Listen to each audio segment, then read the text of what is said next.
Hey guys, we landed in Haiti about 2 hours ago, and we've been in the tap for about 2 hours, and it's hot. Very hot. Is it very hot? It's Stuck hot. in traffic. Very hot. Too hot. Yes, we are stuck in traffic. This is rush hour traffic. There's a little ambulance coming right now. We really don't know if it's really an ambulance. I think they just got sirens. Anyway, hopefully within the next 30 minutes we will be at the guest house, and I'm sure Jared will be in the pool. Did you get a shot of the traffic? Here's a shot of the traffic. Oh wow, that's crazy. As far as you can see. Truthfully, that's probably about 3 miles. Yeah. That's about 3 miles. And it's been back to back, and it's taken us about an hour to go 3 miles. So, But we did witness a miracle. oh yes, Jared, tell us about the miracle. We had a guy that appeared to be hurt on the sidewalk that nobody wanted to do anything about.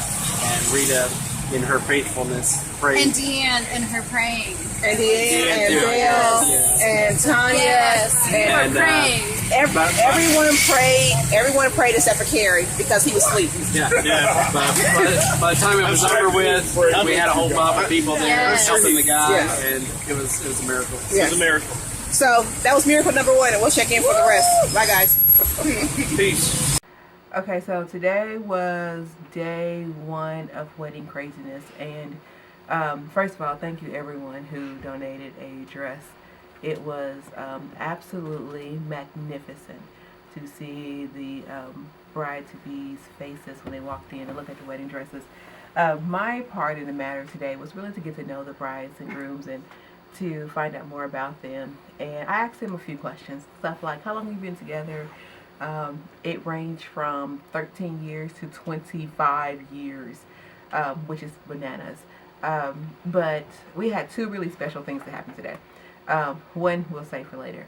My second favorite, well, I guess it's my favorite thing that happened is we asked the groom why did he want to marry his wife, and he said that his wife cries out to God for a way for them to be married, and he was tired of her crying. And to say that I may or may not have shed a couple tears. You did. Shut up, Deanne. Sorry. I'm not saying that I cried. I'm not. I refuse to confess that I cried, but I'm sure Deanne did. But it was absolutely stunning to hear a man say that. But I do believe Jerry cried. You can tell everybody I'm the man, I'm the man, I'm the man. Holy Spirit. Yes, Holy Spirit. Holy Spirit. Are you going to help or You're the man, With the flower. Okay, go ahead. Greetings from Pétionville, Haiti, which is located just south of Port-au-Prince.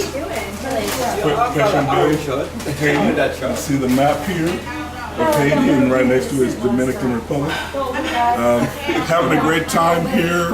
We've been to some orphanages and church, and we've been shopping.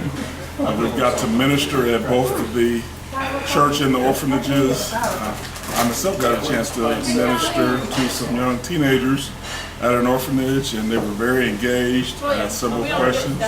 We talked about good touch, bad touch, and just having a really good time. We also got to play the role of, I don't know if you call it tailor, but a fitter for the couples that got married on Saturday. That was a very unique, fun experience, watching them glow and light up as they were selecting their suits and their dresses. And of course we brought the rings, the shoes, just about everything but the ties. But they really enjoyed themselves. They really looked nice on the wedding day. Just had a great time. I have to tell you personally about some of the things that's going on.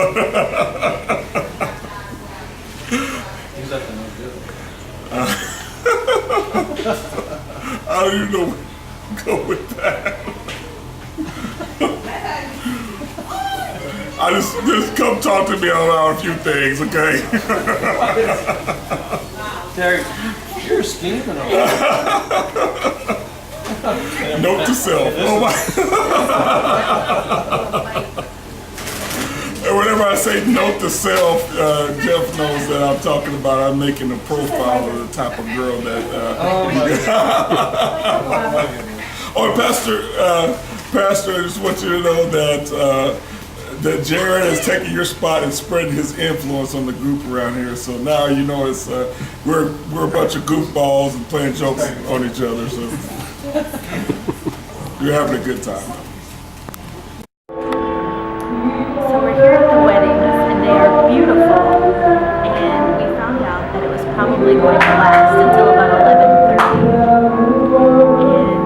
And I was just informed by Kelly that the interpreter might have told a little fib just to mess with us, and that we're out of here in about an hour.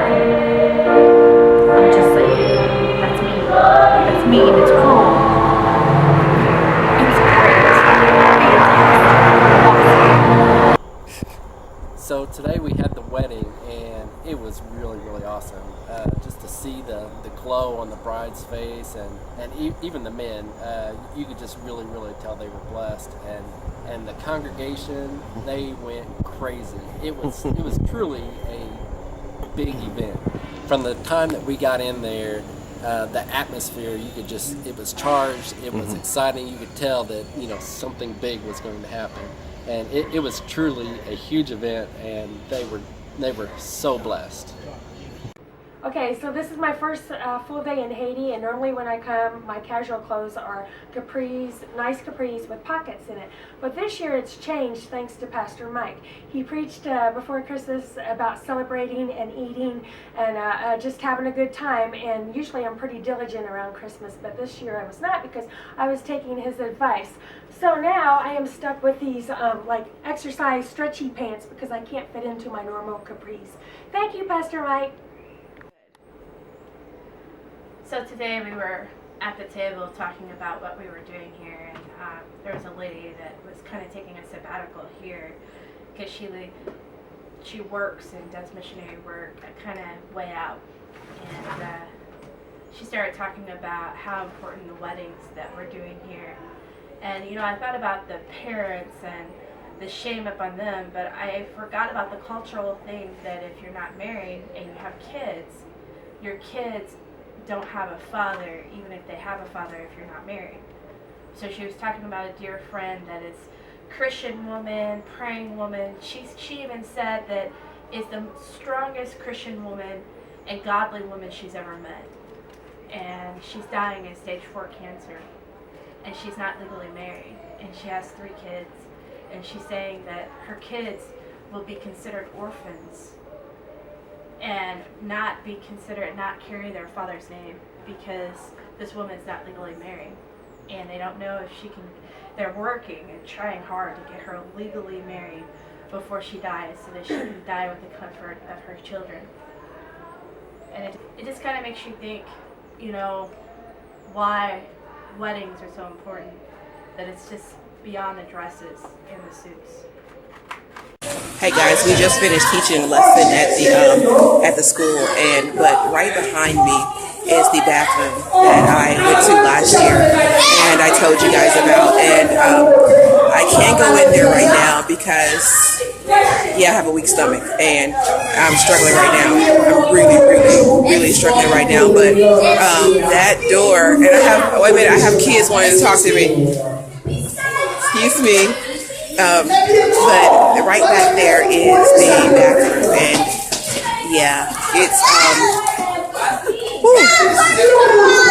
it's bad. It's really, really bad, but I thank God they have something. But I need to get out of here.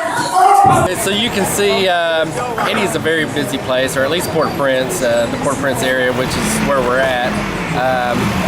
Believe it or not, it's not the easiest place to sleep. There's always noise going on, as you can hear. Always music, always loud noises. But somehow, Kerry Johnson, he manages to sleep through anything. I mean, church, weddings, airports. Pretty much everywhere. I mean, every time I turn around, I'm taking a picture of Kerry Johnson taking a nap. So I just thought that was interesting that you guys might want to know. So. Okay, so we're sitting here at the Methodist guest house. Most of the people have gone to bed. Me and Jeff and Kerry and Belle were still up, and the Methodists have actually invited us to join along with their communion with the bread and the wine tonight, and it was a really, really touching and awesome experience. It was good. The Lord was moving. The Methodists, they got it going on. I felt it. I felt God. I'm really thinking I might become a Methodist. Yeah. We're contemplating. I mean, they said there's a private meeting room. Yeah, we're over there they just have some literature and short discussion. We're gonna go check it out, and if that stuff checks out with the Bible, I'm a little scared. Thinking about it. I'm a little scared about the private room, but they say it's a safe place. Yeah, and they have wine in there, so you know. Yeah. So it was actually very nice. We were on our way, headed upstairs to go to bed, and just casual invitation. Hey, you guys want to do communion with us? And we're like, yeah, why not? So we just gathered in a large circle, and communion was presented, what it means to a few people, and nice loaf of French bread, a glass of wine, maybe looked like a Merlot. Not that I know anything about that. And so you just walked up, they tore off a piece of bread, you dipped it in the wine, and had your encounter with Jesus, and it was very nice. It was. I'm hoping that small dip in the wine is not going to affect the Ambien that Kathy just gave me, but I think I'm going to be okay. I'm a little lightheaded right now. If not, we'll do another video here in about an hour. I think it's just the Ambien, but no, it was nice. It's cool because we crossed paths with him, ate next to him all week, and to get that invitation it was cool. It was good. Yeah. So again, if you come home Methodist, you know why. You know why. So amen. We are getting ready to leave our Father's house, and feeling a little overwhelmed, feeling like I'm hoping that this isn't helpless. But I have to remember that I can't change one kid at a time. And even though maybe I can't change the whole orphanage or a whole country, I can reach one. And so I'm trying to remember the importance of that what we're doing here really is important. So it's a little bit of a struggle today. Before Church of Our Harvest, my husband and I, we roughed it in places that didn't have electricity, things like that. And tonight, I'm in a bed with a blanket, coats, extra clothes, because I'm going to freeze about 2 o'clock in the morning because of the air conditioner. And I don't know how I feel about this. On one hand, it's really nice.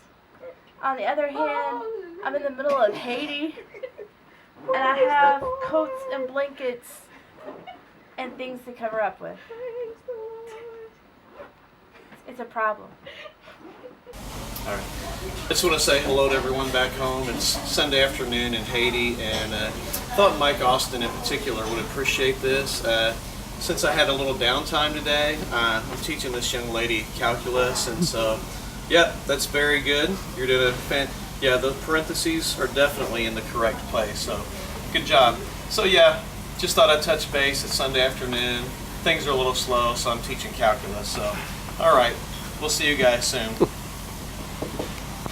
Okay, so we're at the church where Rita has had all these problems with the bathroom that I'm sure you've all heard about. We have not told her yet. I think we're going to wait until we're on the plane going home. But the pastor, since the last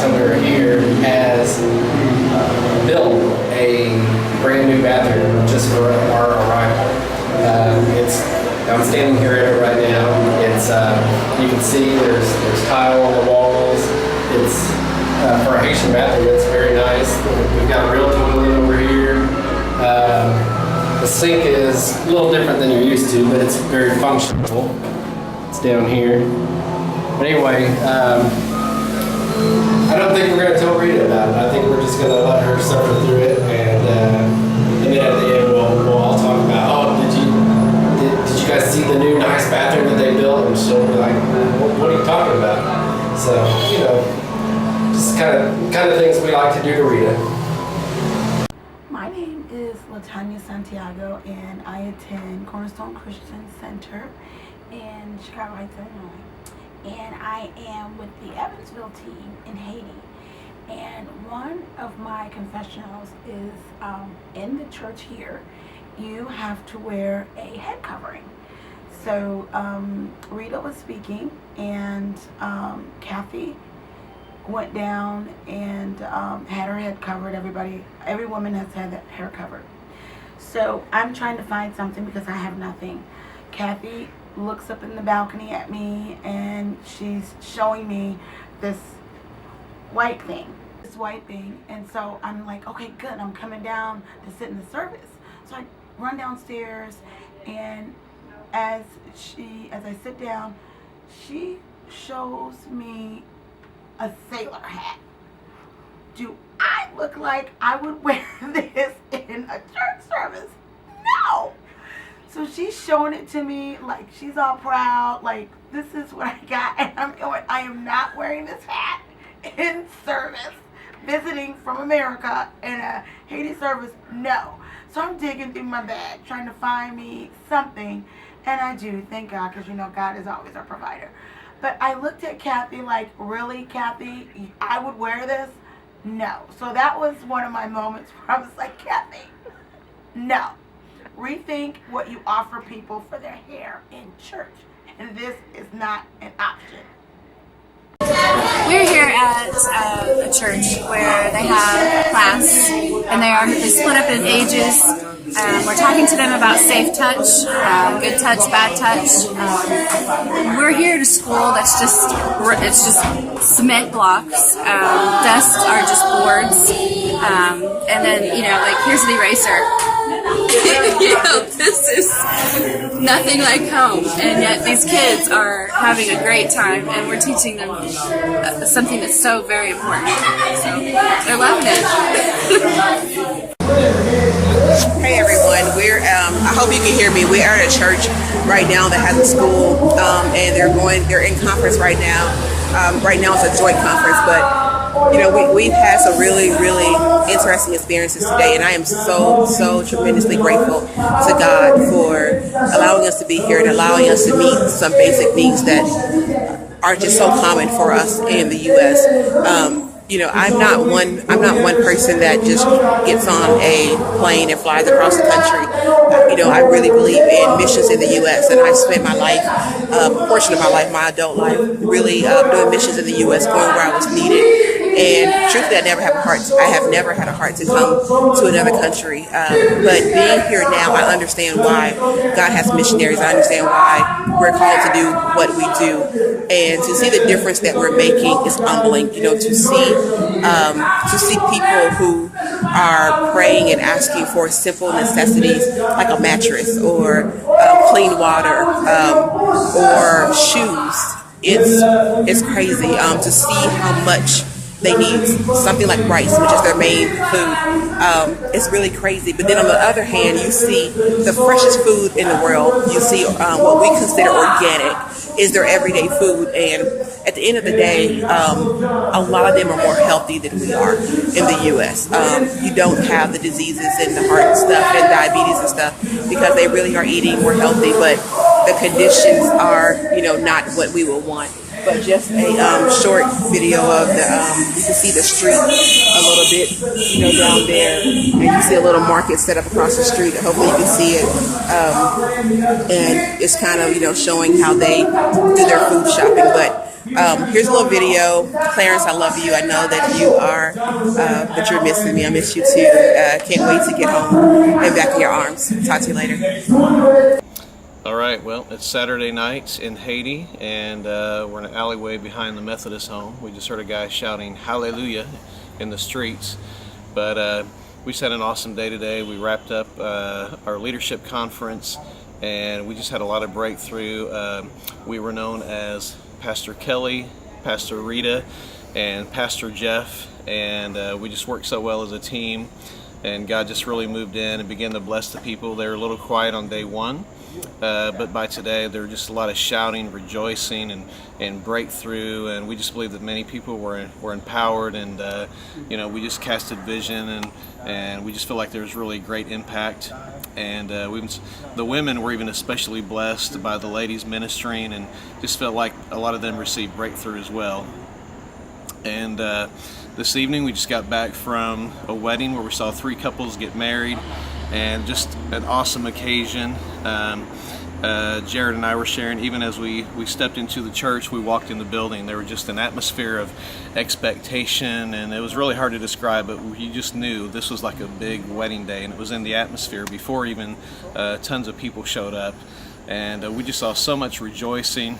The brides and grooms looked amazing. The last bride that showed up, it was hilarious. She literally just kind of strutted in. She was just beaming. She had her entourage, one of her girls carrying her dress, and I mean, she was glowing. She kissed every one of us.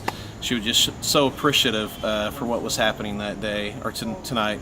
And so again, the wedding was amazing. Pastor Thomas was hilarious. We don't know what he was saying. I wish we could have known, but as he had each couple stand up and kiss each other, the crowd was just standing and cracking up. So anyway, just an awesome night, and just thankful to be a part of it, and for everybody back home that sent us. So amen. We're supposed to talk about some cool things that happened while we're here, and we're on day 3 or 4 being here, I'm not sure. But anyway, one of the cool things that happened today, we went to an orphanage that they've really been hurting for food, and something that I was not aware of before we got here, but somebody had donated a quite substantial amount of money for buying goats, and we were thinking when we got the money, what are we going to do with all this goat money? And we were able to bless this orphanage with quite a few goats, which if you could have seen the look on the lady that was in charge of the orphanage, if you could have seen the look on her face, she was so blessed. I mean, she lit up like a Christmas tree. She was blessed, and you could just see the hope in her eyes, and it was just really, really awesome. All right, hey, this is Jeff, and I just got a little confessional, and I need to make sure I do this when Danelia's not around.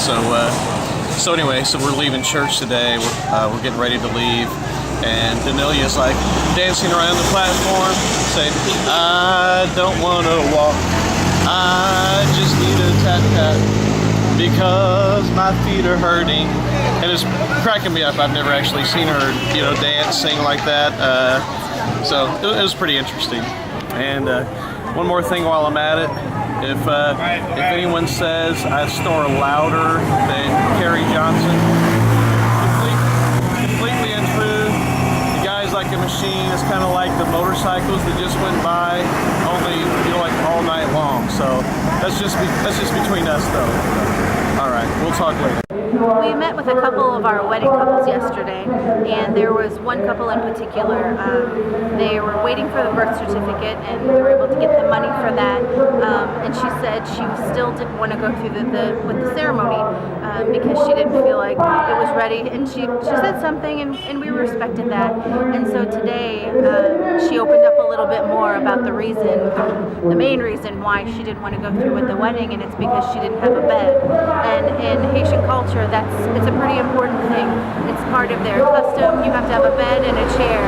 And I can only imagine coming back on my wedding day and not having a bed. And so one of the things that we get to do is partner with them and take up a collection and get that for them as a wedding present. And it impacted me because she had too much shame to even say that she needed more, because we were already giving something and still she needed more, and there was shame involved in that. And it's just amazing to keep seeing God come through and communication keep opening up here, that they're feeling more and more comfortable to share that sort of stuff with us. So it's been a blessed day, and we're so excited that we get to bless another couple. Hey guys, we're out here at one of the local orphanages. You can see behind me, they're getting ready to eat lunch. They feed about 500 kids a day, and it's all just based on donations by people who happen to pass by here. So it's a very humbling experience to walk into their bedrooms, which is basically just a cot, a metal cot, and a mattress and things of that sort. Right now they're eating lunch, which consists, from what I can tell, of just rice, and they get 1 bowl of rice per person. So it really it's a really humbling situation when you walk into a place where their very meals depend on some stranger stopping by to give them some money for stuff. So it's been an interesting trip. There's a lot more to it, but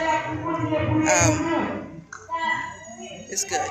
It's good. I'm happy we stopped by. I'm happy that we were able to pray for kids, prophesy life to them, prophesy peace to them, pray for healing, and things of that sort. So we're on our way out of here. I'm sure we'll stop by again and we'll update. So today is our last day in Haiti, and we went to a place today that it really meant a lot to me. It's a place I've never been to before. It was very emotional for me. I know it was very emotional for Kelly as well, and probably some of the other people on the team. I didn't even really talk to any of them about it because I was a little too emotional. But it was a place where after the earthquake, they basically made a mass grave for over 250,000 Haitians that had lost their lives in the earthquake. They have kind of a memorial there now. It's basically on the side of a mountain, and there's a giant hill with some crosses on it where they just brought the Haitians in dump trucks and just dumped them in there. There's not even an accurate number of how many or who. So it was emotional, and it meant a lot for me to go there, and because there's people that I've met and became friends with that are probably there, and it was hard, but it was good. The last 2 days we've been going to orphanages, and one of the things that kind of spontaneously came up from some things that we've noticed this year is a teaching that Rita is actually very well trained in, called Good Touch, Bad Touch. And I'm going to tell you, this has absolutely transformed some of the stuff that we're doing here. You could just tell the kids are understanding it, and that it's really making a difference. So today we had to go, and Rita wasn't going to be with us. She was with us yesterday, and so today we were kind of in charge of doing it ourselves. And honestly, for me, I had the little kids, so I was feeling more comfortable. I'm teaching in the nursery, so I'm a little more used to that. But everything in me, it's like I didn't want to do it. Kind of feeling uncomfortable. This was out of my comfort zone, teaching 40 tiny kids with the language barrier and the subject matter. And I just in my spirit, I just didn't want to do it. I knew it would be okay, and I would get through it, and I would do it. But I didn't really want to. So we get there today, and I've got my paper because I've written all these notes out and everything, and we just start, and it's like I kind of found a flow, you know, and I felt good about what I was saying, and I felt like the kids were really listening. And then I heard the same thing for our guys team, because our guys talk to the boys, and we've got Jared and Carrie working with them, and I think they were feeling just as much as me, like, this is not my thing. I didn't really come to Haiti to talk about, you know, good touch, bad touch, and that sort of thing, and it was just amazing to see how we came together as a team, and I felt like today Haiti got the best of who we were, that they got the best out of each one of us, and we really came together, and I saw unity working today like I've never seen it, and I was just so proud of us, and I kept thinking, I am so proud of who we are here, and that you know, sometimes when you're far away, you're tired and you're out of your element, you don't function quite at your best. And not only did I feel like we functioned at our best, but maybe even better than we do at home. The expectations were there, and we just had to rise to it, and it was just a really exciting day, and it was just great to see my team being a team, being unified, and knowing that we were sharing the love of Christ today. So I met with the pastor today, and we were going through supplies, and yesterday they were at his school, and Pastor Thomas saw a bag of suckers, and he wanted to know if we were going to use them again. And I said no. I said, you know, we bring suckers for two reasons. One, they travel well, but also it just carries our pastor's spirit, because, you know, our pastor keeps suckers in his office for all the kids. And he said, well, do you want to pass them out? And I said, no. I said, you can pass them out so that it could be a treat from you. And of course I was talking about the kids. But while Jeff was up preaching today, all of a sudden this bag of lollipops comes out, and they start to deliver lollipops to everyone in the congregation. So while Jeff is doing the prophet shop, and he's really going at it, you got about 100 people with their lollipops turning around in circles. And I don't know how Jeffrey was able to continue preaching while the lollipops were going on. He did good. It wasn't a distraction. He did good. We were more distracted than Jeff was. And they were trading flavors. They did trade flavors. Yes. They did trade yes, flavors. It yeah. was really important. Yeah. and they had to do the turn. They did a lot of turning. Yeah, they did the turn. A lot of turning. Yeah. It was special. Yes. It was special. So on behalf of Pastor Posey, know that the lollipops continue. And it was kind of your spirit, because suckers in the church. Not in the sanctuary. In the church. No. Yeah, we're done. Maybe we should try it. It's over. I don't know. My most memorable thing about the wedding was the one groom who has been with his fiancée for 37 years was the most nervous person in the entire wedding. So it was really kind of amazing to see his nerves and all of that, even after 37 years. And it kind of spoke to me on how significant the wedding was and how important it was for him as well as his people.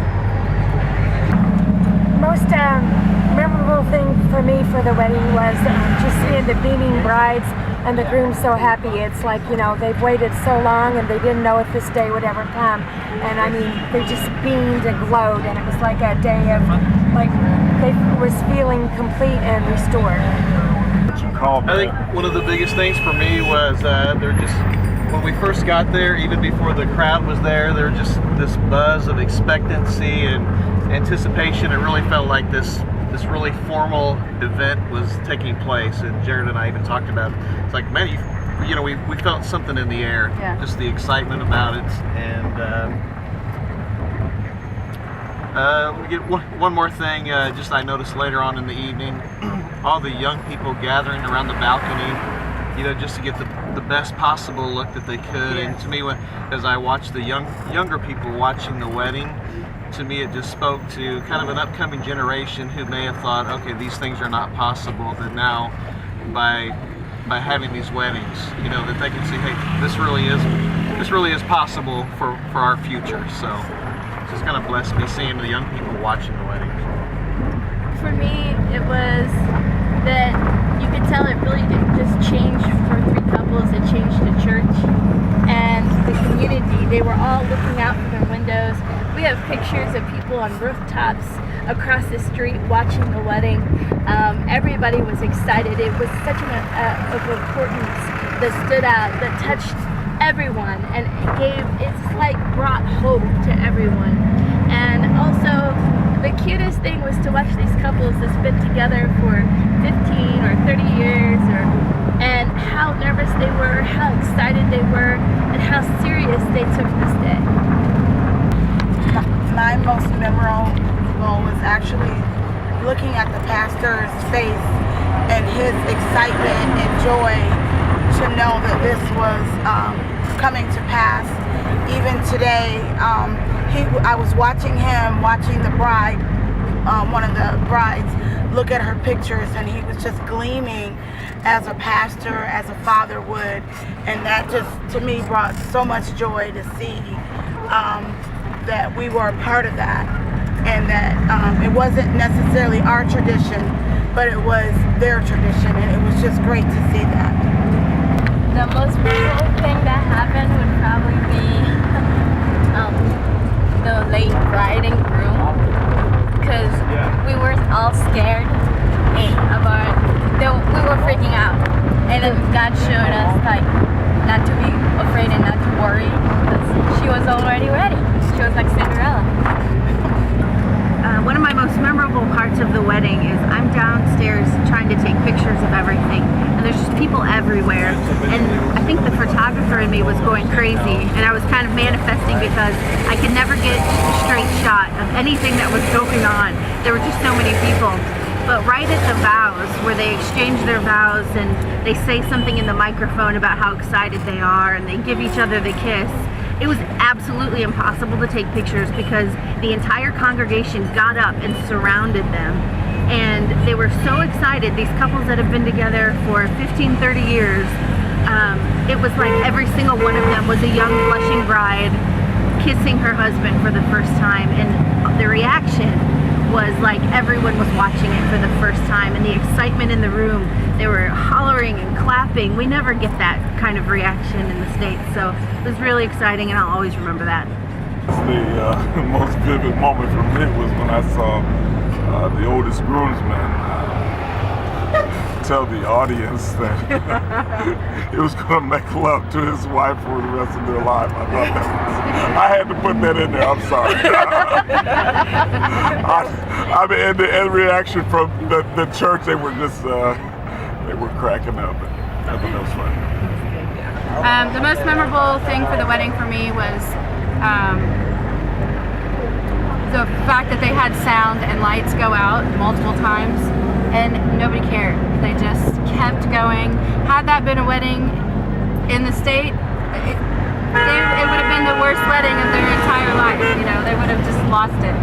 So it was great to be a part of making such a difference and seeing them so happy. What made me so happy was the ladies, the brides, who were in love with their husband without getting married for a long time, 37 years old. And then, so anyway, it was really difficult for them to get married. But since the team and the pastor put together to realize the situation, so they felt great. Even they took their time to walk in the assistant. So everybody was curious to watch them. So anyway, it was a great event Saturday night. So anyway, they told me to thank everybody for them personally. So I felt so happy, and it was a honor for them. And then the pastor was blessed too. There were a lot of really cool things that happened.